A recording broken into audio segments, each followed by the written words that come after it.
Today I wanted to kind of bring to your attention or share some thoughts on emotional ghosts. This is how legends are made.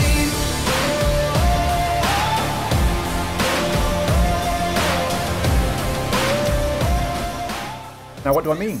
It's literally, though, it's a way of describing the feelings or sensations which you very much are aware exist in the past, but you're living them in the present. So this is going to be just historic, it could be experiences, relationships, conversations, which are all have happened. And for some reason, normally triggers have been set off in the present, and they seem to kind of come rushing back. These emotional ghosts, these feelings, these fears sometimes, these doubts and anxieties kind of rush into our present, drawn from our past experience. Now, for example, it could be as subtle and as simple as maybe exam pressures. So you may remember at a younger age having exams, being super stressed and very anxious over them. And when you think about doing an exam in the present day, all those emotional feelings, those ghosts come back to haunt you. And it's that kind of relationship we're talking about. But in particular, it's a bit more of the harder hitting ones. How I describe it is there are some ghosts which kind of after time just go. They just seem to not be needed anymore. And they are relinquished from their duties, if you like, and we let them go. And that space, we can sense that where we used to react in a certain way isn't there anymore, and those emotional ghosts have gone. What I would like to talk about are the ones that want to stay, the ones that don't go, the ones that cling on and create and actually manifest those fears. Because more often than not, it's those ones that we're dealing with on a regular basis. It's not the ones which are minor. It's the big ones which kind of come racing up into our present and dominate our thoughts, controlling them and limiting our thinking. And it's when we realise this, where we can say, I can sense this fear coming back, this ghost returning, this emotional ghost coming back into my life. Yes, I know I want to do something different. We can sense the two in the same space, if that makes sense. Then we can take some real action. And this is what I want to share with you. I want to just highlight that point again. It's the awareness. It's the awareness you can sense that what's happening in the present is bringing the past in, but it's not because of the present. There's a trigger that's happening somewhere, we acknowledge that, but it's not actually happening in the moment. Say, for example, you're in a relationship and that person is acting absolutely fine normally, or they do something a little different for a moment and it sets off a trigger in your past to historic relationships when something maybe not great has happened, something negative has happened. All those ghosts can waken up and shoot straight into your present and affect how you're seeing it, affect your decisions, affect how you're interacting with that person, and limit your actual rational looking at what the moment may have been or what that person may have done. But how are we going to get rid of them? How are we going to deal with this?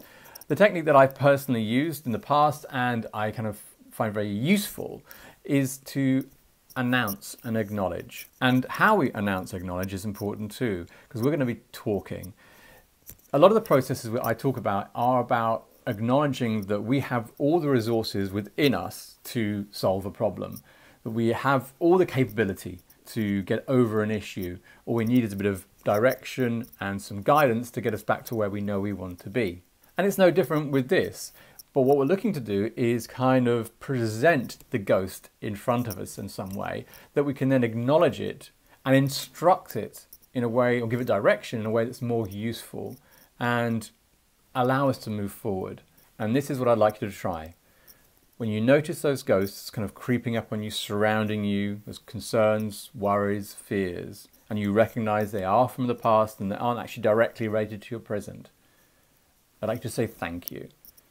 I'm going to say thank you to that part of you, that ghost that's returning, or ghosts that are returning for you, and thank them for their role and what they're trying to do and what they're trying to achieve. And when you have that, you can then add that they're not needed anymore. Those fears, those concerns, they're not helping.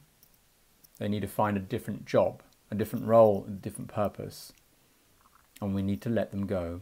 They're not needed. They're not required, and they have to go. With those kind of words, you're going to probably notice minor or even major sensation changes, depending on how you feel about it, depending on how it reacts with you.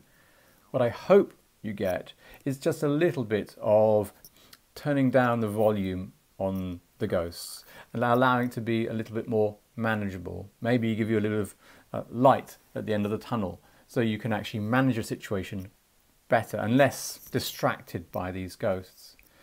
I will add as well that this is not going to be just a one-off and that's it.